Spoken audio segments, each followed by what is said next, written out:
ত্রিপুরা স্বশাসিত জেলা পরিষদ অর্থাৎ TTAADC নির্বাচন সংক্রান্ত একটা নোটিফিকেশন বা বিজ্ঞপ্তি জারি করলো নির্বাচন দপ্তর থেকে। এখানে 2026 এডিসি নির্বাচনের পুলিং স্টেশন চূড়ান্ত করার জন্য বিজ্ঞাপন জারি করলো নির্বাচন কমিশন। অর্থাৎ TTAADC নির্বাচন 2026-এর যে দামামা বা যে নোটিফিকেশন সেটা জারি হয়ে গেল।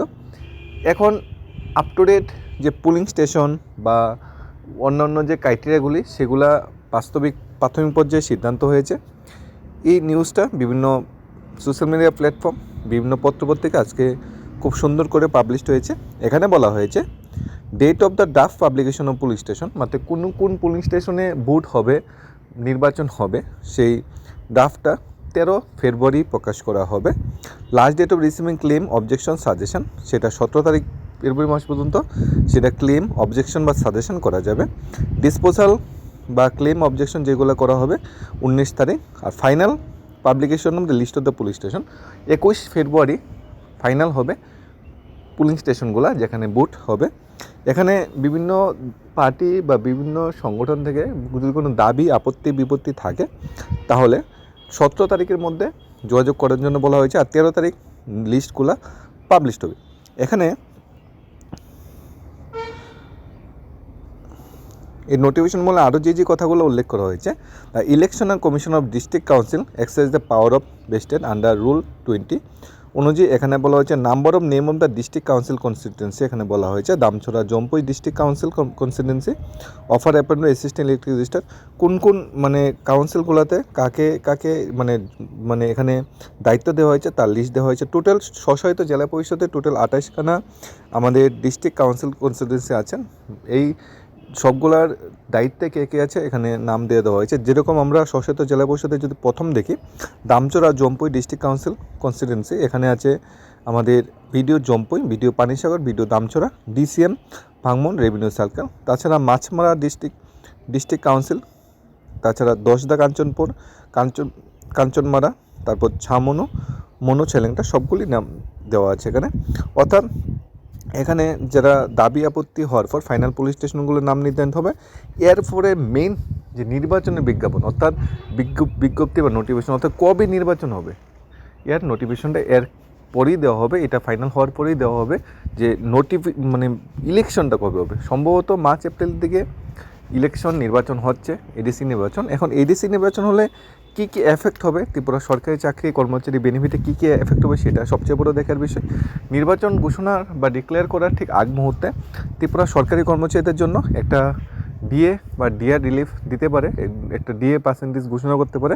কারণ নির্বাচন পূর্বে আমরা প্রায় সময় দেখি কর্মচারীদের বেনিফিট কর্মচারীদের জন্য কিছু না কিছু সরকার ঘোষণা করে, তাহলে একটা পার্সেন্টেজ দিয়ে হয়তো সরকারি কর্মচারীরা পাচ্ছে। আর নির্বাচনের পূর্বে কিন্তু বাজেট অধিবেশন বসছে, সেই বাজেট অধিবেশনও কিন্তু TTADC এরিয়ার জন্য বেশ কিছু নতুন সিদ্ধান্ত সরকার নিচ্ছে এবং TTADC এরিয়ার ডেভেলপমেন্ট বা উন্নয়নের জন্য আর নতুন উদ্যোগ সরকার গ্রহণ করবে এবং বাজেটে কিন্তু তার প্রতিফলন করবে। এবারে TTADC নির্বাচনটা অনেকটা স্পর্শকাতর এবং অনেকটা কঠিন লড়াই হবে, কারণ যেখানে মাননীয় মুখ্যমন্ত্রী পুরো TTADC এরিয়া চষে বেড়াচ্ছে, সেখানে মাননীয় মহারাজ বা তার ত্রিপুরা মন্ত্রী দলের সদস্য সেম কাজটা করছে এবং বিরোধী দল অন্যান্য যে বিরোধী দলগুলো আছে সেই বিরোধী দলগুলো TTADC নির্বাচনে জয়লাভের জন্য নিজেদের মতো করে গুছিয়ে নিচ্ছে। তাহলে এবারে লড়াইটা একটু কঠিন লড়াই হবে। এবারে লড়াইয়ে যে ন্যায্য যে TTADC ডেভেলপমেন্টের জন্য যারা কাজ করবে একমাত্র তারাই জয়ী হবে। সবচেয়ে বড় ফ্যাক্টর যেটা TTADC নির্বাচনে কাজ করবে সেগুলো হলো জব, কারণ বেকারত্ব সংখ্যা দিন দিন বাড়ছে। আমরা দেখতে পাচ্ছি সাবজোনাল ডেভেলপমেন্ট অফিসার নিয়োগের একটা বিজ্ঞাপন বেরিয়েছিল, যেটা মাঝপথে ক্যান্সেল বা শেষ পথে আছে, হচ্ছে না। সেটা কিন্তু বিরাট বড় একটা ফ্যাক্টর। বা TTADC-তে যে চাকরি বা TTADC-তে নিজস্ব পুলিশ বাহিনী গঠন করার কথা হচ্ছে, সেগুলো অনেকটা ফ্যাক্টর কাজ করবে। এবং বর্তমান সরকার TTADC-এর জন্য কী করেছে বা বর্তমান যে TTADC-র শাসনকালে যে সরকার আছে, যে TTADC-র শাসন ক্ষমতায় যে দল আছে বা নির্বাচিত সদস্য আছে, তারা এরিয়া ডেভেলপমেন্ট বিধায়করা ওই এরিয়া ডেভেলপমেন্টে কী করছে হচ্ছে সেইগুলো কিন্তু বিরাট বড় একটা ফ্যাক্টর হিসেবে কাজ করবে এবং কঠিন একটা লড়াই হবে টিটিসি এরিয়াতে। এবং পাশাপাশি আমরা চাকরির বাজারে যারা আমরা ওয়েট করছি চাকরির জন্য, নির্বাচনের দিনক্ষণ ঘোষণা হলে চাকরির প্রসেসগুলো কিন্তু সবগুলো থমকে থাকবে।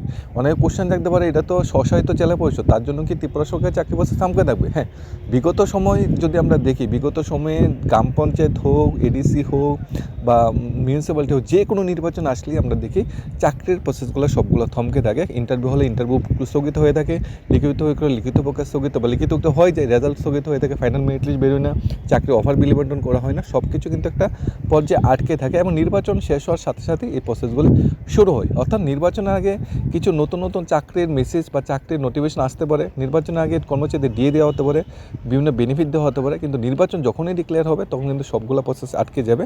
যেরকম ফায়ার সার্ভিসের আমরা যারা রিটার্নে কোয়ালিফাই করছি, ইন্টারভিউটা হয়তো কিছুটা লেট হতে পারে, জেল পুলিশের এক্সামটা হয়তো কিছুটা লেট হতে পারে, ফাইনাল মেরিট লিস্টে কিছুটা লেট হতে পারে, আর স্পেশালিস্টদের যদি এর মধ্যে না দেয় তাহলে হয়তো নির্বাচনের জন্য এটাও লেট হতে পারে। আরও নতুন নতুন যে চাকরি প্রসেস যেগুলো আছে, টেটের নিয়োগটা একটু লেট হতে পারে, সব কিছু একটু লেট হবে। তবে যাই হবে ভালোই হবে। আশা করছি টিটিসি এরিয়াতে ডেভেলপমেন্টের জন্য সবচেয়ে মজবুত যে দলটা বা যে টিটিসি ডেভেলপমেন্টের জন্য পুঙ্খানুপুঙ্খানুভাবে দায়িত্ব সহকারে কাজ করে তারাই জয়ী হয়ে আসবে, কারণ ওই এরিয়ার ডেভেলপমেন্ট মানে সমগ্র ত্রিপুরার ডেভেলপমেন্ট। ধন্যবাদ।